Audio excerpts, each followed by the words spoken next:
back to another edition of the Soft Dump in the Corner podcast, presented as always by North Six Sports. We're in for one today here. We finally got my buddy Luke back here. Took a little bit of time off to go and get his stuff done, probably getting his wish list fulfilled from Santa Claus. Let's And go. being the gift giver, as always, I'm sure. Freshly in from walking the dog, beautiful morning, crisp air in the lungs. Luke, how you doing today, brother? Oh, it's good, man. Yeah, no, we got a house in Newmarket, so we've been doing a lot of renovations. So that's why I've kind of been between that and my full time job, just been working away. So sorry we missed the last one, but it's been a busy time this winter So you got season. the second hand swinging the hammer is what you're saying. It's not always a full-time job now, if you know what I'm saying. Putting the hammer down, Yes, baby. yes, sir. Speaking of hammer, and we'll rhyme with hammer, we'll just jump into Stammer. How about the Woo! 1200 Club? Golf clap to you, Mr. Stamkos. Still I here? don't think many people would have sat here and said they were shocked that he made it there. Yeah, Um, I might sit here and say I'm a bit shocked of how long it took considering the start of his career. yeah, Now, of course, as we know, as a rookie, he was playing for a little bit of a not the strongest of teams. It wasn't like he was sitting there playing with superstar and all stars, hmm, future Hall of Famers for his entire yeah, career. Obviously, we know he had St. Louis and Le Cavalier and those types of players, but he didn't have necessarily the team that he did when he was playing with 100 point a year Kucherov. What didn't Braden Point make 40 or 50 goals? I mean, like he had those types of teams, but yeah. I regress. Six active player currently to make the 1200 club. Luke, I must ask you the question. Can you name the other five current active players that have already reached the 1200 point club? I feel like I could probably get this. Sid, Correct. Ovi, Correct. Kaner, Kaner. Yeah. Shocker. Here he has an easy one for you. Malkin. Malkin's on there, and one more. This one was an interesting one, and it's not surprising, but it's not the name that I just would have thought like right away. This is done. Yeah, I knew in my head I had four. I'll give Uh, you a hint. Think back to the era where two teams dominated. Kopitar. Anze Kopitar, you betcha. Good Uh, answer. Hey, that's good. I didn't yeah. know if you were gonna get that one or not, but like Thinking I said, Chicago, LA, and I was like, oh, I guess yep, Kopitar's been around for a yep. while. Chicago, LA. There, obviously, Kaner and Kopitar, arguably the big point getters in that era. There, but yeah. So kudos to Stamkos reaching the 1200 point club. As we mentioned there, it's obviously first and foremost, it's quite the feat. A lot of players don't even see 1200 games, let alone 1200 points. So Yeah, kudos to Stamkos. I know we harp on it quite a bit nowadays. We really wish that he was seeing more success in where he's playing currently. yeah, Thanks Nashville. But hey, maybe we'll see some activity on the trade front to bring Mr. Stamkos out to a contending team. Maybe give him a little flame on the fire, if you know what I mean. Maybe a little gas in the tank, if we're saying, I if you're heard picking up rumors. what we're putting down. Heard rumors to the Devils Devils would be an interesting one.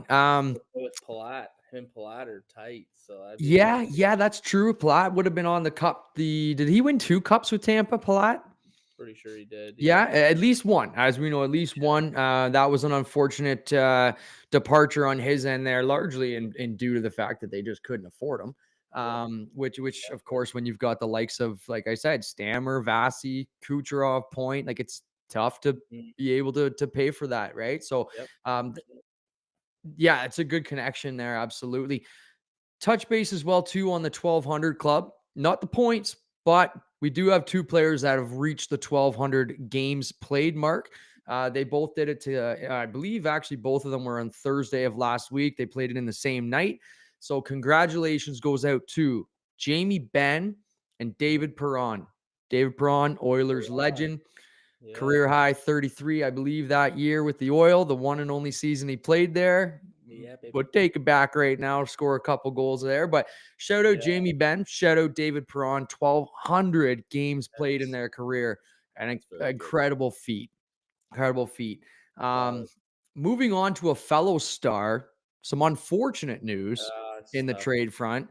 My personal favorite contender in the Rocket Richard race every single year, Mister Hit the Post, Tyler Sagan. Terrible news out there. It looked like a weird injury, just the way that it Yeah. happened there. It was honestly an inch away from the guy just bringing his leg out and probably not even having any injury at all. But as we know, Tyler Sagan, likely, at least, I'm going to say it's a pretty strong chance here, likely out for the rest of the season. Yeah. It's an ACL injury. I don't think they've released specifically if it's a full tear or if it's just a grade one type of idea there. But unfortunately, does look like he's going to be out there. That's a $9.85 million cap hit right there. Hmm. And what I wanted to ask you is obviously it's not great news for the Stars, but do they go big name hunting now? The reason I ask that is because, as we know, he's in the back nine of his career, arguably, or at least turning the corner. Yeah. And I wonder too, with that type of draft or that type of cap hit, Hmm. do you think that they would be able to upgrade with that LTIR space there, of course, um, with what they have there? Because, like I said, 9.85, that's a pretty big cap hit. You could arguably find one, if not two players that could fill that void Hmm. and arguably get similar production, unfortunately, to what he was currently providing them. What's your Yeah. thoughts on that one? If the Dallas Stars went out and added a 7 to 9-ish million dollar player this season. I think they should. I think they're in a win now situation. Like you're looking at Colorado. They finally had their second loss in regular like a regulation loss against the Islanders. But I mean, they were due to lose anyways. But again, you're competing against those guys that are in your division. You have to, stock up as much as you can. Like I said, you're in a win now. $9.85 million is quite a bit, and if they can find a way to make a deal with the deadline looming, like I know we just talked about him, but why not Stamkos? Why not a guy that Just about to who can say that. score, who has the leadership to win? He's won two cups. He did beat Dallas in his first cup win, but I'm sure he knows a lot of the guys in that locker room, and I think he'd be a perfect fit there. Another goal scorer.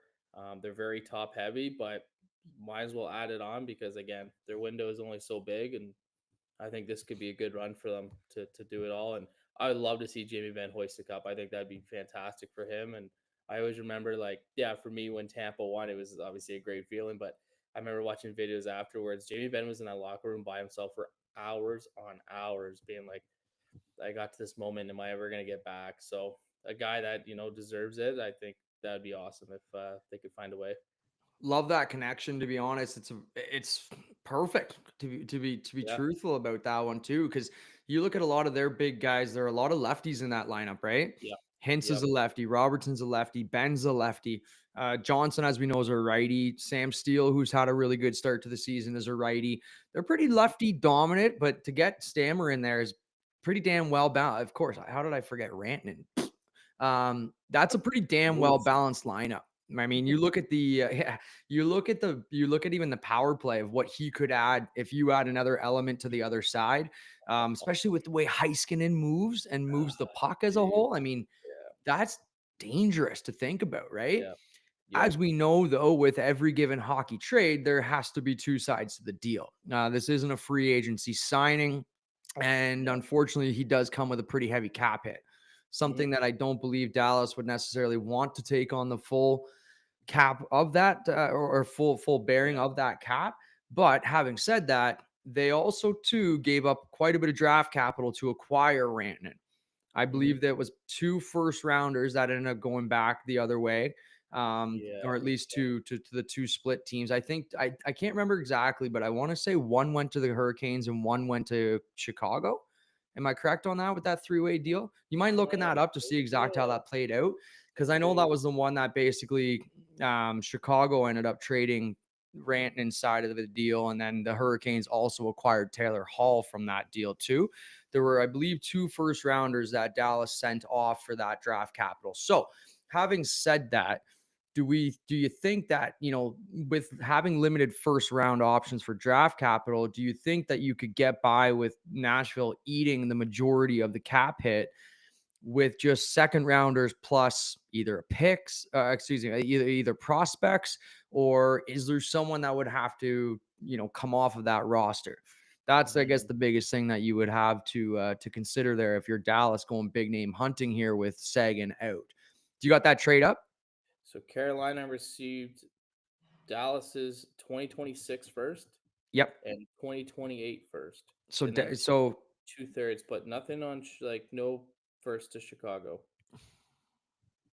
so that's interesting then. So they Hurricanes came out of there with two first rounders. Hmm. That's pretty impressive too. When you look at their roster, the youth on that team, Yeah. right? They've got Jarvis, they've got Aho locked up. Svechnikov, as we know, has been a little bit rumored up in the middle there to say, hey, I'm not sure I like it here anymore. They've got Slavin locked up. I mean, that's huge too, of course, too. Oh, he's so Um, good. I think their biggest questions lie within the goaltending. Carolina side of things there. They're dealing with three goalies right now, which what a problem to have. Yeah, we've got Oh, three goalies we feel, we feel that could work for us. yeah. Shout out Edmonton. Um, and so that's something that you look at. They're just the full of riches there, right? So Yeah. that could be something that maybe Carolina wants to flip too down the road too, right? Right. So you never really know. But sticking with the Central Division, I just wanted to kind of throw this one out there. A, how good is the Central this year? And B, is the Central Division now the best division in hockey?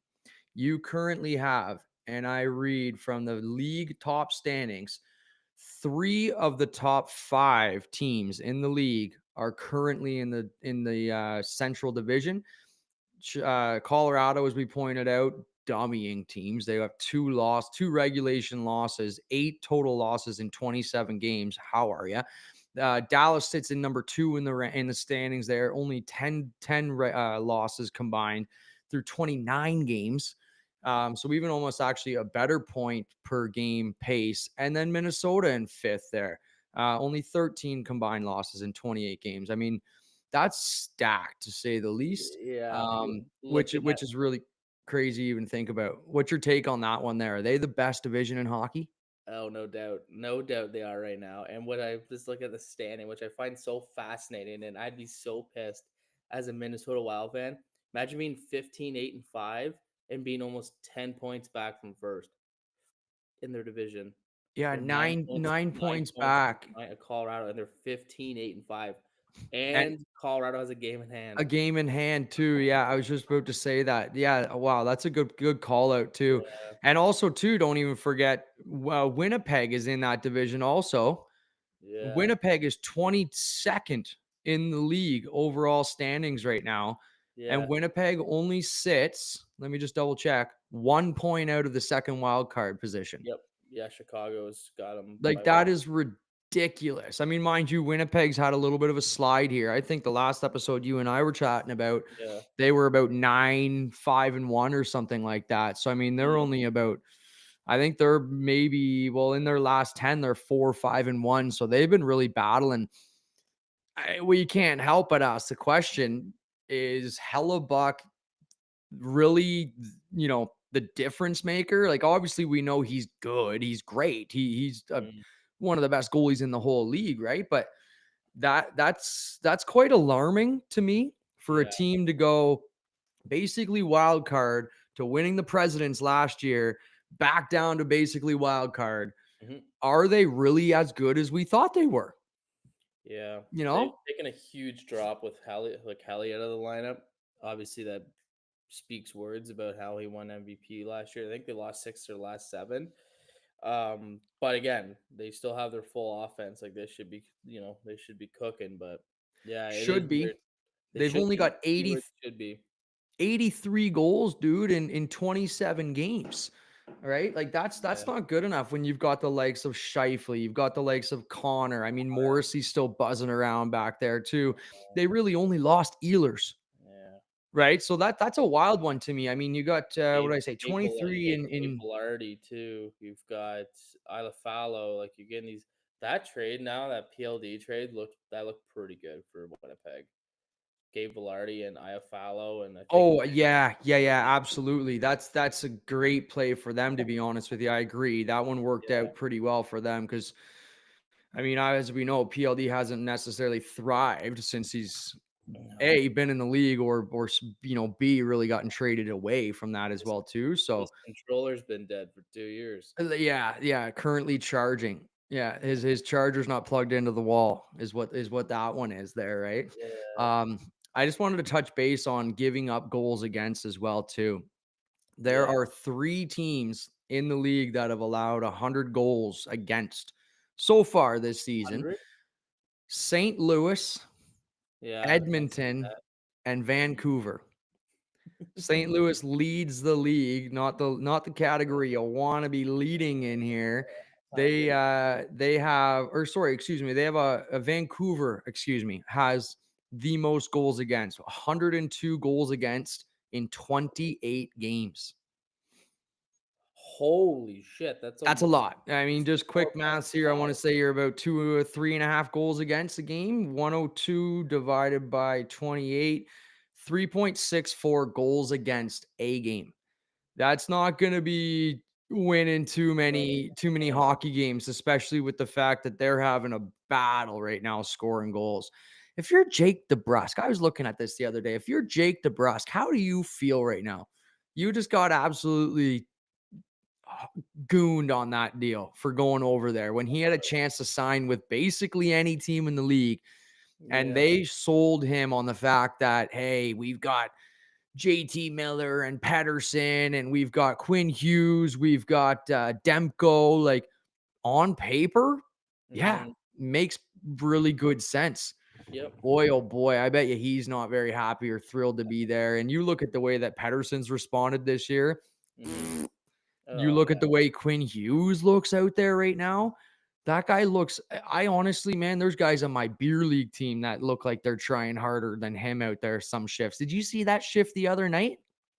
Against who? I can't remember specifically who it was, but just it was like there was a turn, like he was going down the wing. There was a brutal turnover in the center ice, and he just did a hard circle curl all the way back. He was one of the last guys into the zone. Puck went in front of the net, hard circle curl into the corner, and they scored a goal against. And it's just like, Oh, tough luck. that's a really tough look. Like Yeah. it's just, obviously, first and foremost, you're the captain. Like Yeah. that's not the effort you need to be showing as a captain. That's unacceptable. But just to see the way that he's really just slowly quiet quitting Mm, on that team, I just know. saying, "Get me, Mister, Yeah, get help. me out of here." It's like that So that's tough to see like there. the But little girl with the wasabi. Help. yeah. Like, it's any meme that you need to throw in here right now is Oh, yeah. perfectly acceptable for this, and it's just tough to see, right? But Mhm. as I was laughing about, though, is like the first teams to reach 100 goals against. I mean, St. Louis and Edmonton both have 100 goals against. They're technically second in total goals against. And I just keep laughing because it's like, what is the biggest goaltending swirly rumor going around right now? Bennington to Edmonton.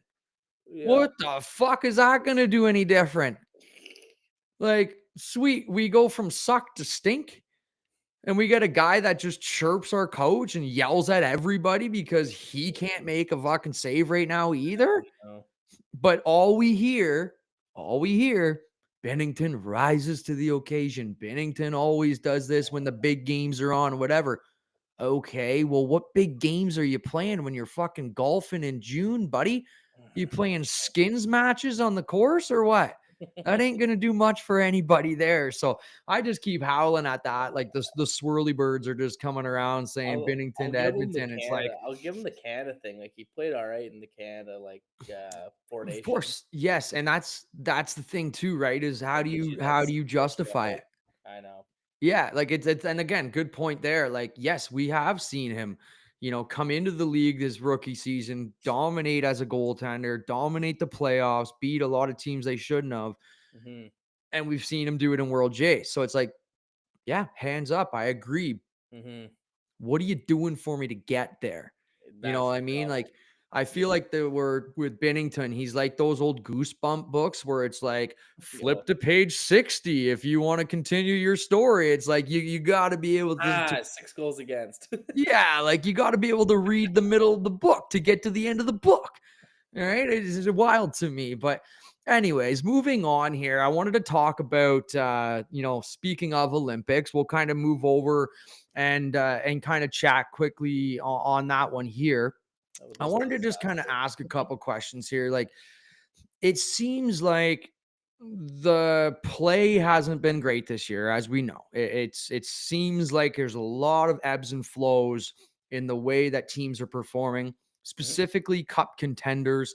It mhm, seems like there hasn't been many teams, unless you're in the Central Division, that are performing up to standard or even going past that standard.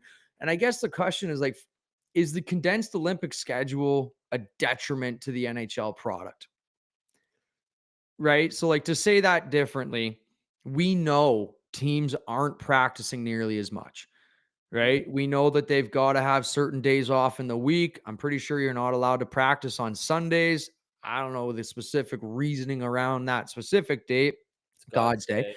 but to me, to me, it's like teams aren't practicing nearly as much to be able to fix those problems, Yeah. those key problems, right? You're getting 10, 15 minutes here, 10, 15 minutes there with certain players. And that's obviously resulting in more players having off nights or, Mhm. right, with Quinn Hughes seeming unengaged. Like, do you think that this Olympic schedule is actually helping or hurting the current NHL product?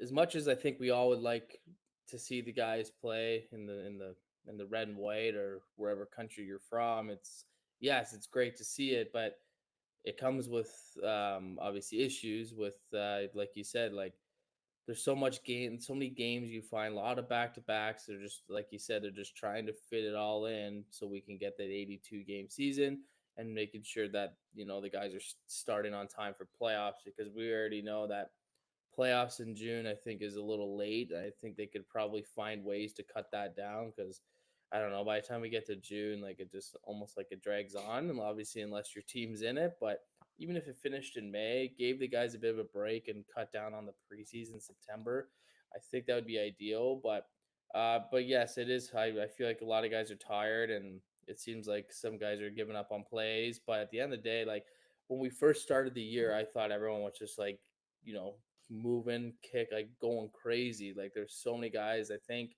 wanted to make that roster, so they really were giving her.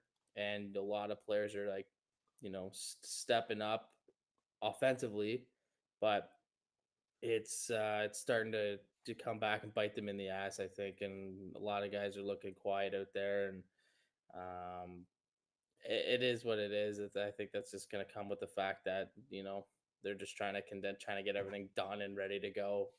So the playoffs don't go any later than it needs to be. So yeah, it is what it is. I don't. It sucks to see the game's a little slower, but I still watch them. Yeah, of course. And Yeah, I guess too, another good question I wanted to ask was like, so the Olympic GMs, like Armstrong and the guys that are scouting for these teams, yeah, we know first and foremost, recency bias is big, right? And yep, we know John Cooper has his guys, of hmm, course, as we know. One of the hmm, biggest things that they harped on specifically for four nations, and I know this can be a little bit different when you come to Olympics because it's not as it's a little bit of a different tournament.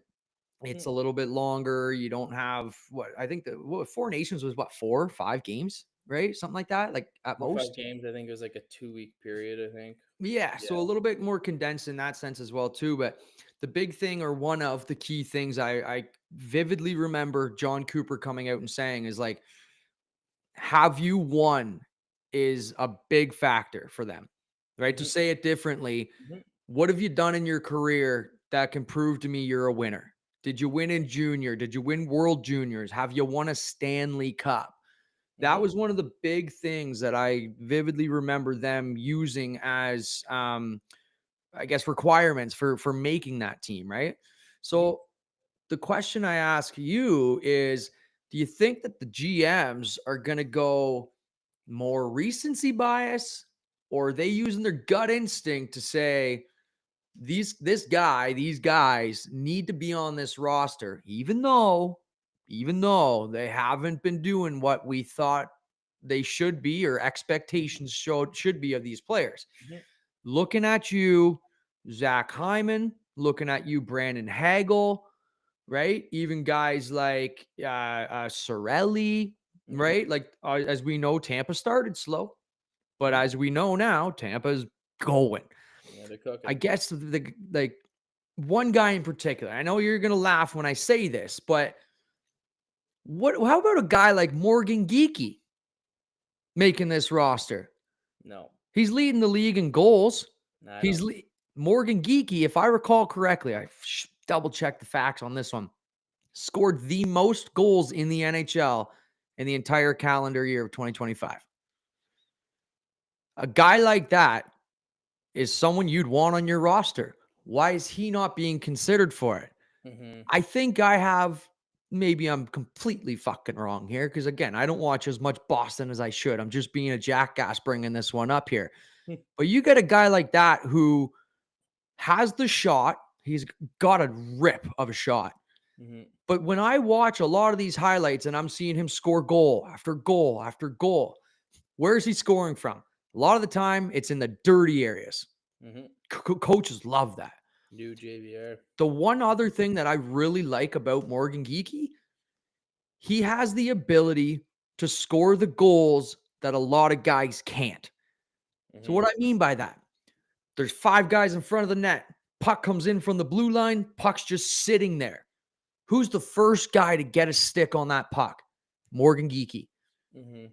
You got a little lane to shoot that puck through. The goalie's moving and whatever, to be able to visualize and read and make that quick initial reaction and say, I got to put the puck here. I Mhm. got to be in this spot. I have to turn and put my stick here to be able to do that. There's a lot of guys that have incredible skill, Mhm. good awareness, whatever. It's really hard to score goals in the NHL. And Oh you've yeah. got a guy that can do it, and he's doing it with arguably not nearly as talented players as you could be putting him and surrounding him with. I know Pasternak's a hell of a hockey player, Yeah. amazing hockey player, absolutely in the top 10. But does a teammate, like, well, I guess another thing that I want to ask is like, Morgan Geeky doesn't get that teammate bump, right? So you look at this. Mhm. Why is Zach Hyman being considered for the Olympics? Because he's shown chemistry with Connor McDavid. Yep. Hagel, arguably, great chemistry with Braden Point, good chemistry with the coach. You look at guys like even Jonathan Taves back in the day, right? He was he was getting a lot of those guys. Patrick Sharp played in those types of games, right? Crosby with Kunitz. A lot of those guys get the teammate bump. And Mhm. that's one thing I just wanted to point out. Again, fuck off if I'm wrong.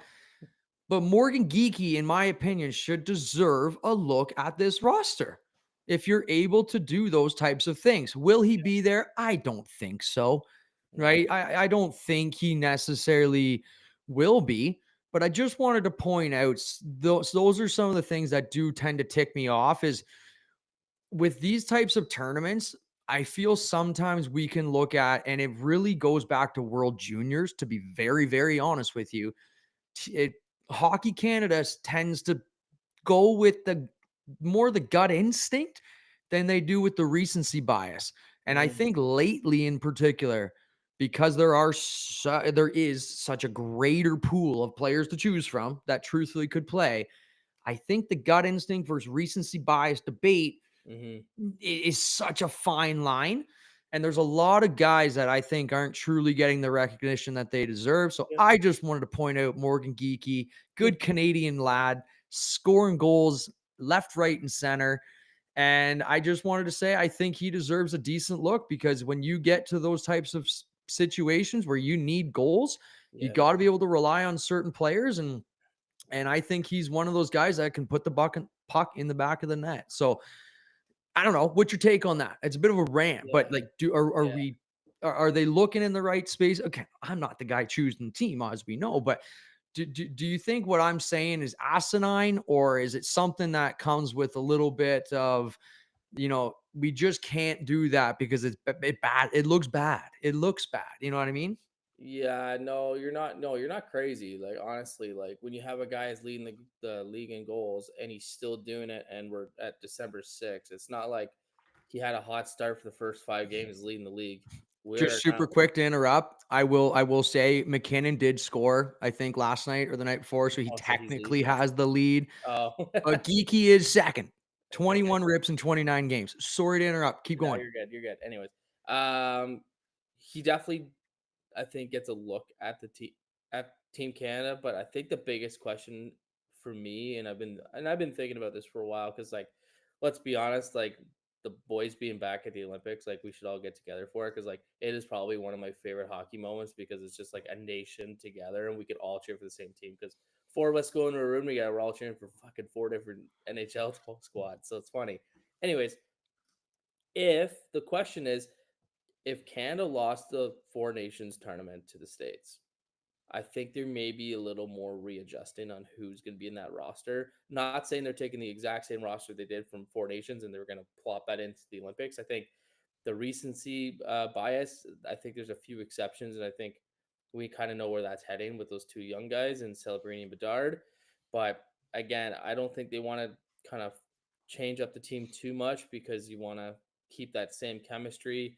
Um, I think out of the Tampa guys, I think Hagel has played excellent the last 4 or 5 weeks, and I think he's kind of played himself maybe back into a spot. Sorelli, I don't think will be on there. Points already made it on, and poor guy's injured. I wonder what the rules are on that, He might because they've not. already He might not selected be he's going to be skating. injured. Yeah. Anyways, because he played well with McDavid. He's fast, so he can keep up with him. He's smart. He's so smart. Smart too. Yeah, knows where to be at all times. But um, and I know we're gonna get into this about the Olympic size and how much of a joke this whole thing is. Yeah, let's do that. Go right into it.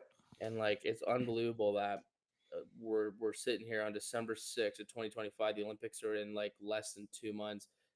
The ice isn't even fucking ready yet. It's gonna be 4 feet fucking smaller. Like, so speaking about NHL product, like these guys are gonna be just like, it's gonna be a lot harder to find room, and these guys are so fast.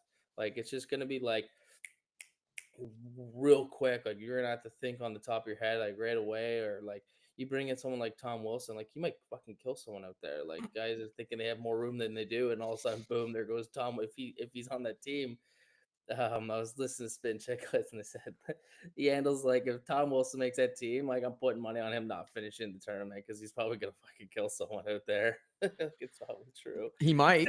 He He might might. But he also be he cracks. also might win tournament MVP. Yeah, I know. He's been Like unreal. you look at that, and that works directly to his advantage. I And know. what we're referring to, just super quick, just in case we didn't kind of Yeah. say it or begin there, is that ice Mhm. surface is said to be approximately 3 to 4 feet short of a standard NHL rink, not Yeah. Olympic size, not double IHF where the ice is Yeah. already bigger. 3 to 4 feet short of NHL ice surface. It's crazy. And So if you've ever grown up playing hockey or youth hockey at all, we yeah. all know there's those barns that are the hockey arenas that are shorter and that are smaller than the regular barn you play in. And even from a pee-wee bantam midget perspective, that made a difference. I Yeah. can't imagine what it would be like for NHL NHL players to play 3 feet short less, right? Like playmakers are going to have less time. Goal scorers get less space. What's up, Matthews? You already can't score in space right now. You better figure something out right now. Defense are pressured quickly. Can you, like, as you pointed Oh, out, Tom Wilson's coming down on you. You're already scared shitless. Now all of a sudden you have two less strides to get there and then make a decision. So it's yeah. going to put an emphasis on those defensemen specifically. If Yep. you can't make a breakout pass or you can't make those quick plays when the puck's dumped into the corner, it's gonna be turnoverville. Like I wouldn't be shocked if we see a lot of 5-4, 6-5 hockey games because of this. Agreed. right? And obviously too, you have your forwards need to be far more defensively responsible now because Yeah. of that. You can't play deep. You can't jump the ice. Like Willie Nylander's going to be out there for Sweden at the red line, and everyone else is going to be battling in there, and he'll be like, why am I not getting breakaways here? So it's wild to me, man. I don't know how that's possible. Like I just don't know what the options are. Like if this isn't ready, and like because apparently they're testing it. I want to say the next couple weeks. I think they'll have like some the ice surface ready. It's whether or not like what are your options if this doesn't work? Like this is pure panic mode. Like the Olympics is in 2 fucking months. Like you have like can they go to another country and do this? Like I know they said like Switzerland was off the board when I was listening to the guys in Spin Chicklets. Like they said there's some locations that are off the board. Then Biz is like, why don't you just keep the hockey in North America? Sure, you don't get the Olympic experience, but you imagine those crowds here? Oh, it wouldn't feel like Absolutely. the Olympics. That's the problem. But So I do know I did hear even the other day that it was floated around. I don't know that there's much legitimacy to this particular yeah, comment, but they did say that based on the fact that the '06 Winter Olympics were in Torino or yeah, Turin or whatever. yeah. Is it Torino? It's Torino. I know, Torino. Um, that they would still have the infrastructure there, and they still have that particular rink that they did play NHL sized rink in Torino, Italy, that could ultimately be an option as well too.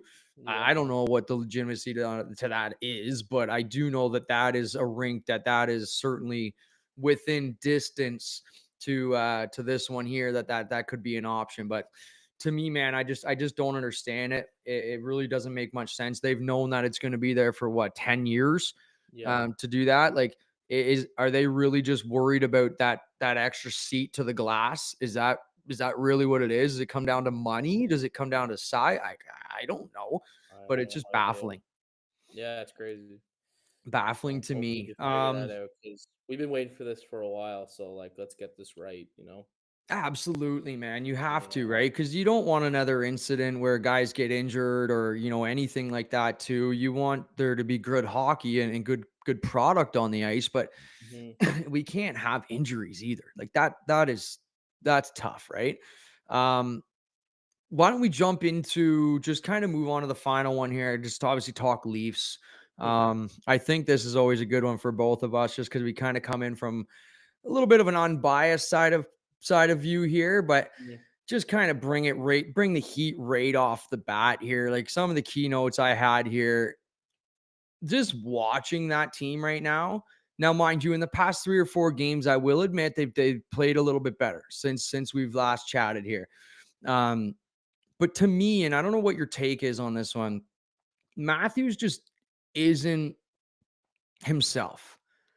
No. Like he doesn't have that dog in him right now. You know what I mean? Like he's not playing pissed off is kind of what I've really No. keep saying over and over. He doesn't look mad if he doesn't get the puck. He doesn't look mad if he's not getting the chances. When he's Hmm. getting the chances, he's not shooting the puck like he used to.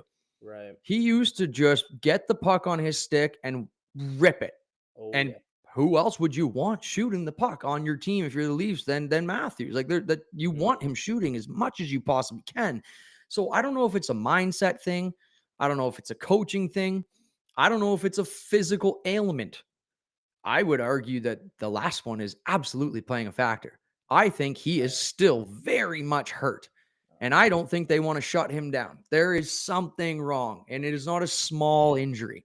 I think there's something significant that he is dealing with and battling for the last probably season and a half, almost 2 seasons. Yeah. Um, When he went over to Germany, like that's not something minor. Like if you're going to another country to look at something, like you're getting obviously second opinions from doctors, or there's things that maybe North America won't allow. So he's got to go overseas and get something checked out. And like you said, like I think it's still lingering. You can tell in his game, like he's just not the same player that we saw 3 years ago. no, absolutely. And now on the other end of that, I will admit, from a defensive side of things, Yeah. he looks strong. Like he always has been a pretty good IQ player. He knows as we've always pointed out. He knows how to get into lanes. He Mhm. understands the offensive zone to then put that into the defensive perspective. Like sometimes it does take a highly skilled offensive player to be good in the defensive zone because they can read and react quicker than everybody else.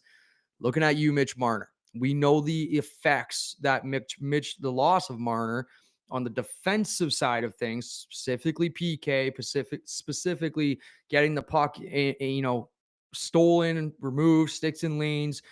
He was smart. Marner's a smart hockey player. He's a Yep. little bitch, but he's a smart hockey player.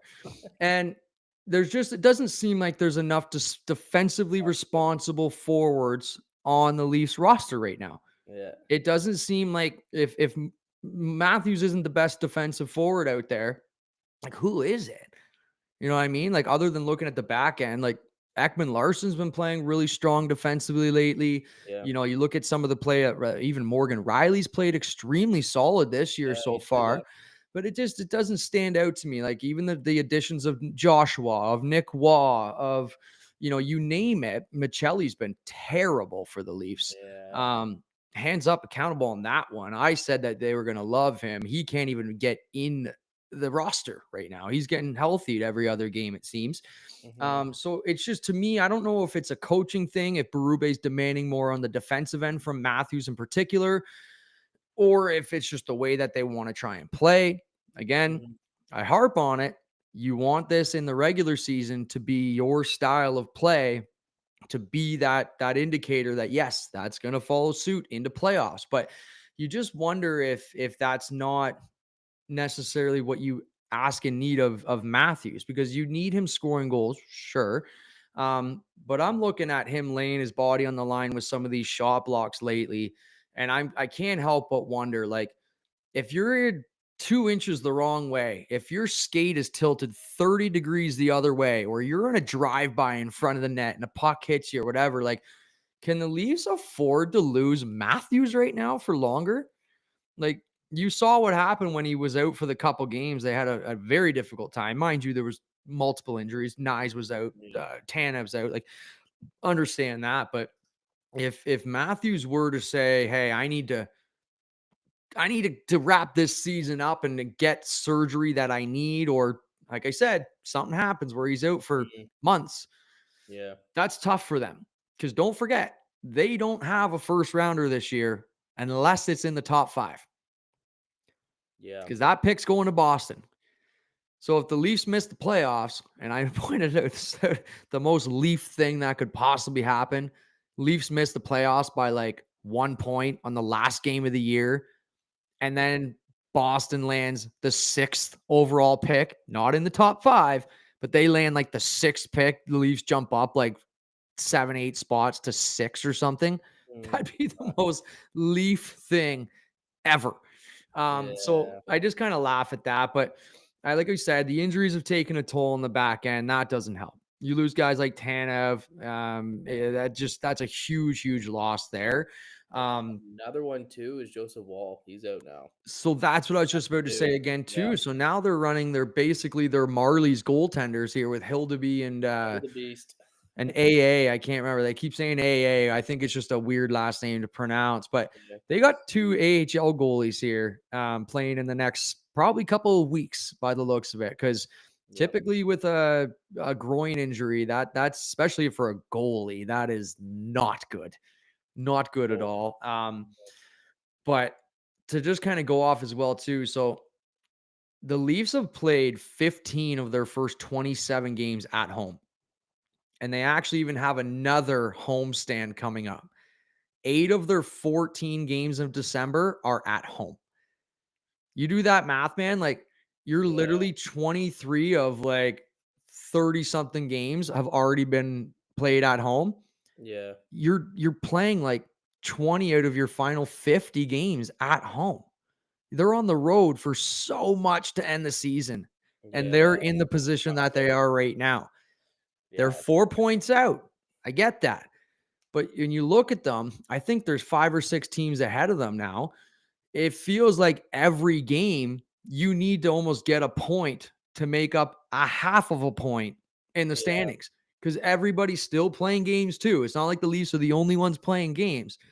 So it's like you need to win virtually two of every three to Yeah, just make up a half a point in the standings here and there. So it's going to be really tough to get out of it. Their depth yeah, scoring, though, and you can touch on this one here. yeah. Depth scoring in their past 4 games has been solid. They've only got a combined 34 points between Michelli, Joshua, Cowan, and Nick Waugh. 34 points between those 4 players. Not good enough. Not good. No, that needs to kind of figure itself out. Like you give obviously that waiver period. You're like, all right, we got some new guys in the lineup. They got to kind of readjust, figure out where they fit. I get that 100%. But when you're getting into 25, 30 games, like we're creeping into halfway through the year and you still haven't figured it out, there's obviously some red flags. So Sound the alarm. sound the alarm. But they play the Canadians tonight. I think this will be a good matchup for them. If they win, then they will be tied with the Canadians in third in the division. But that again, you're playing an AHL goalie, and Montreal, I think, is pretty well healthy from what I know, except for Line A and Line Gould. A and Doc, and they had New Hook go out too. So I mean, they still Yeah, have 3 of their top 6 forwards out and injured right now too. yeah, like Joseph Wall, Brandon Gooley is still Carlo. out. Yeah, Goulie's out for a while. Uh, Joseph Wall, Brandon Carlos, Stolars, Chris Tanev, like those, like Carlo and Tanev on the back end, like it's, it's a big loss. Well, and what it also does too is it forces lefties to go over to the other On the side. right side, yeah, Right. So that's very difficult as well too, because you're asking guys that may A have never done it, or B that just don't feel comfortable doing it. yep, I know that there's a lot of guys that will do it because they want to save their spot in the NHL roster. That makes sense. But yeah. you sometimes you're putting them at a disadvantage doing so, and you're actually hurting your team. So Hmm. what do you do? Do you call up AHL guys and place them and hopefully they figure it out, or do you trust that your guys can get the job done, right? So another good point there from you there is like those injuries they're not just kind of easily replaced. And, Yeah, and that makes it even more difficult when you look at whom is actually injured, right? So yeah, it's going to be interesting. I think the next couple of weeks, I truthfully believe, like I said, that the Leafs have 14 games this month alone.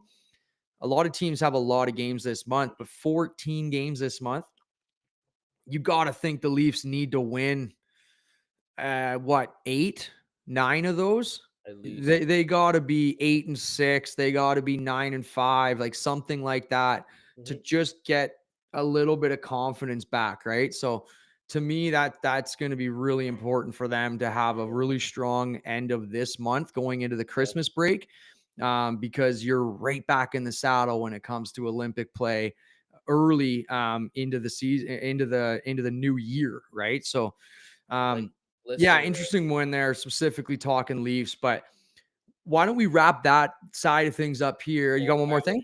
one more thing. Yeah, yeah, go for So it. like I mentioned, they got the Canadians tonight. Monday they got my boys. They got the Lightning. Yeah, Then they got the Sharks, who have they're they scoring lots. they're They're scoring lots. scoring lots. And they got the Oilers. Who have slowly started Yeah. figuring a few things out lately. Put up a 9 spot the other night.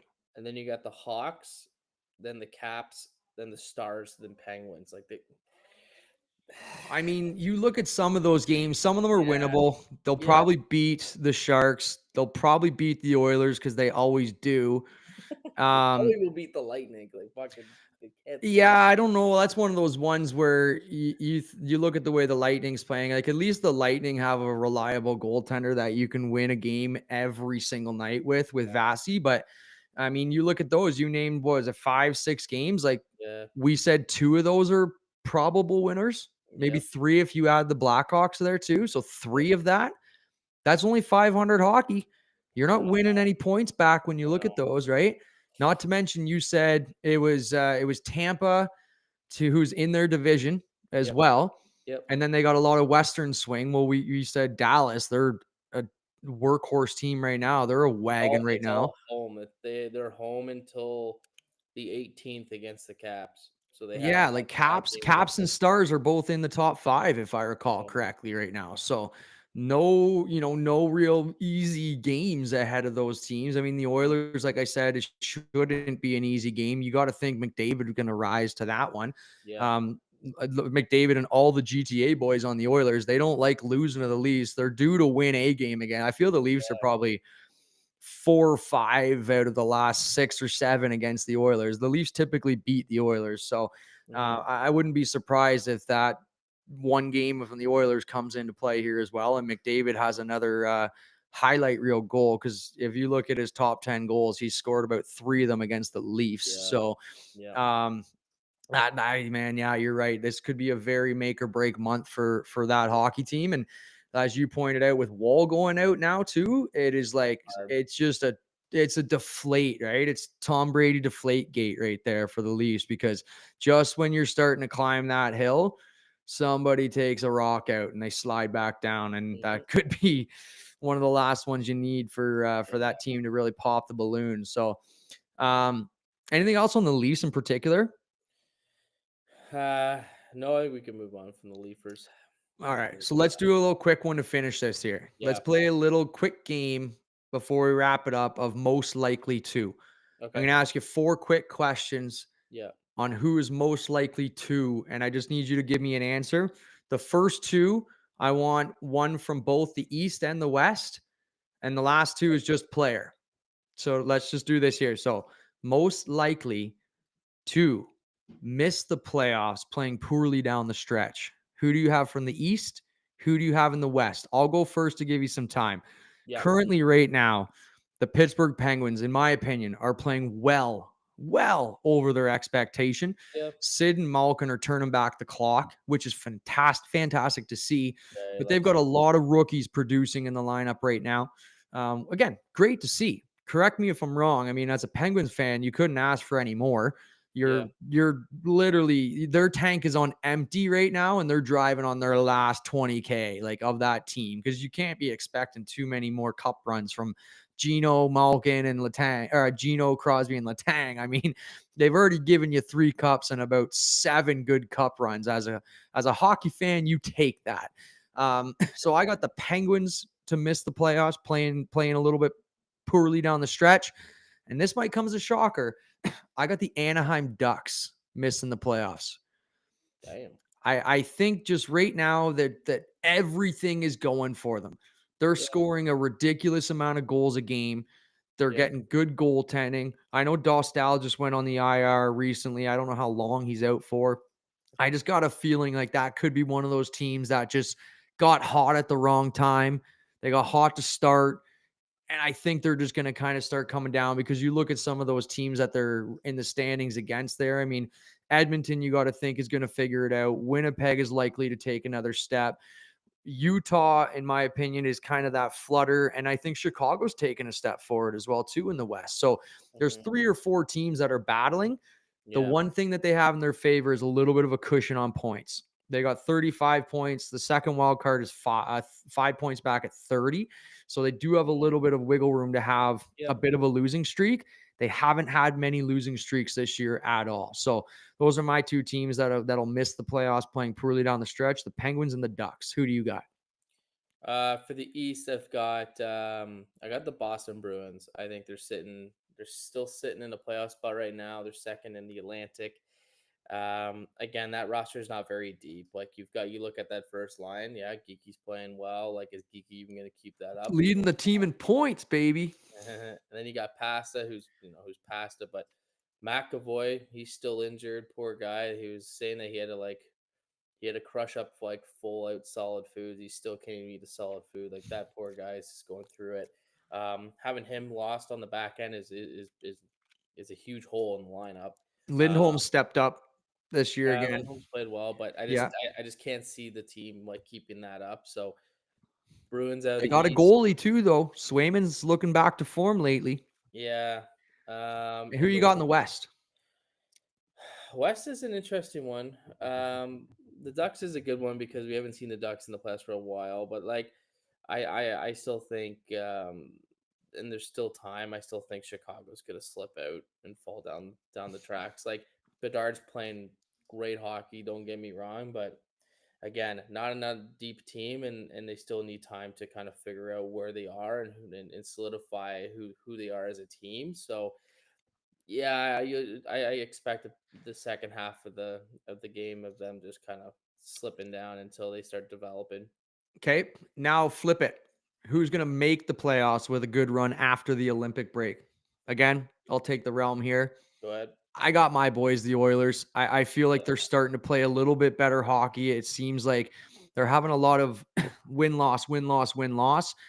We've been pretty acquainted to seeing them go on. I'm not expecting another 10-game win streak here, but I'm thinking they're going to go on a couple 5-6 game win streaks and get right back into maybe not first or second in the division, but just really battle for a second or third type of spot here. And then I got the Devils. I think the Yeah, Devils getting Hughes back when he does.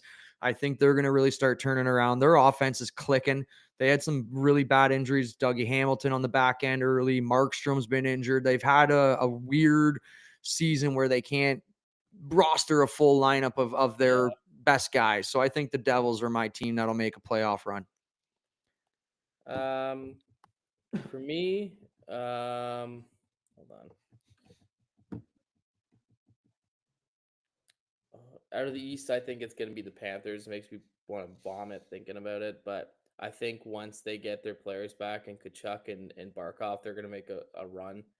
Oh no, they don't get Barkov back, do they? Barkov may not be back, but dude, you got to think, Kachuk Kachuk is should probably give a couple weeks. a good boost to the lineup. Again, like we look at this whole East Conference, like Florida is 6 points back of a playoff spot. At the end of the day, they get Kachuk back. It's a morale boost in the lineup. You know what Matthew Kachuk can bring in the lineup. I mean, we all hate it when he plays against us, but um, it's just a team that it's hard to not see like back to back Cup champs. Just hard not to see them at least make playoffs. Not saying they're going to go deep or anything, but it's just hard to not see them make playoffs after two good runs. And then the West.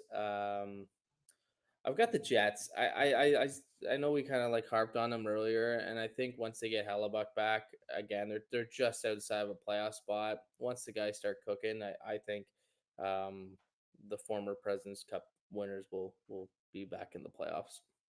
Yeah, I love it. And then, okay, so we got last two here real quick. Just players. Yep. Who's going to win the Art Ross end of year? I think Nate Dogg's just looking too determined right now. The way he's playing and then all the way that offense is clicking. Who do you got winning Art Ross? I mean, it's hard not to say Nate. I mean, if I want to be different, just to have a different side to it, I'll have a little fun with this one actually. Whether it's gonna happen or not, it's just hard not to see Nate have that trophy in Vegas at the end of the year. But I'll say Macklin Celebrini. I think that kid just has a different mindset. He's been playing well and he's been like keeping up. You just never know if that kid just keeps continuing, and he seems like he has a positive mindset. He's played with Sid in international hockey overseas, and there's something about him that I think he's got that same mentality as those superstars. So Agreed. I I'd be cool to see him take home that award. But another one that's a dark horse to watch out for if this team continues to play well is Nikita Kucherov. He He's might just sneak back up there. He's in the top 10 again. punches and bunches with that guy. Yeah, Like we always say, that guy he's one of those guys you can throw up 10 points in 3 games easy, right? And that could be a couple hat tricks and a couple empty netters and stuff like that. I do agree. yeah. Um, what about Rocket with a good end of year? As we pointed out, Nathan McKinnon is first right now in goals with 22. My boy is only one behind him, Morgan Geeky. Hey, Crosby's 18, Robertson, Bedard 18. I mean, it's pretty tight. Tom Wilson, 17 goals. He's Chris sixth right Wheeler. now. Um, who do you have? I'll give you mine. I think a sneaky player to win the Rocket before year's end. Tyler Sagan. Tyler Sagan, baby. That's my boy. Yeah, My Tyler man. Sagan to win My the man. Rocket. Um, I think Kirill Kaprizov has a really good Oh yeah. chance of winning the Real. Rocket here. He's at 17 goals. they're getting a little bit healthier as well. Now that team is kind of rounding about. Who do you got winning Rocket year end? I think a cool one. I know I said Shifley, and he's not been that bad, but I'm gonna change my pick after doing that. But a cool one. The cool one would be Sid. I think kind of wrap it up. The old man getting old man. He's like 38. I guess old man comparatively to the rest of these guys. It would be cool to see. But my pick is J Rob. I think he's had a huge bounce back year, and that guy's scoring in bunches right now. And I would He be had a bit of a surprised. slower start. He did Yeah, have a slower start. I yeah. agree. And I know even he's in the hitting in last, I high think the gear. last 5 games, he only hasn't scored in one game. He's got Yeah, 4 goals in his last 5 games. So I agree. and That's a a strong game pick. Dallas is firing on all yeah, cylinders. I was gonna say that. Rantanen looks really comfortable there. Yeah, I think that's obviously a massive reason why that offense is spread out across almost 3 lines now, not even just 2 strong lines. So yeah. agreed wholeheartedly on that one for sure. One more before we wrap her up. Who do you have? I mean, it's pretty obvious who's going to come out of the West, depending on how it goes. Who do you have coming out of the East in the playoffs? Like cup winner? Like to come, yeah, to be in the finals. Ooh, East is hard. West is like you could. There's probably like three teams that you could probably pick. I would probably use I really do feel like it's Colorado's year to win it. Yeah, I feel like for some reason, the back of my mind, I just feel like Carolina keeps disappointing. I And know. I want to say Carolina, and I just can't because of just for something about it just screams they can't do it.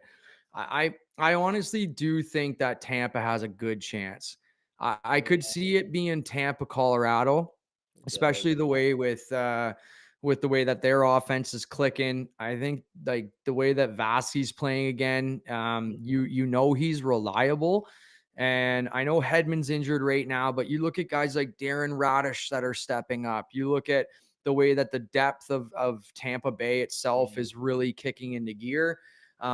It's a scary team if they're healthy. They're doing what they're doing with basically no Braden Point right now either. I Yeah. mean, he's been banged up since the start of the year and hasn't been himself. And I Mm. think the way that they've been able to turn it back around, you also too, the one thing that I didn't realize is as much as Tampa's a very strong superstar all-star team, a lot of their key players are going to get a 2.5 to 3 week break to just rest. Kucherov's Russian, Vasilevsky's Russian, right? Like Yeah, if true. Point doesn't go and Guess. Hedman possibly too. I mean, he's Swedish, but like if Hedman is banged up and doesn't, I mean, Hmm. two of their key pieces, Kucherov and Vasilevsky, won't be at the Olympic break. They'll be sitting there resting. Yeah. So that's interesting, man. You give those guys 2 week layoff. I don't think they're hating that.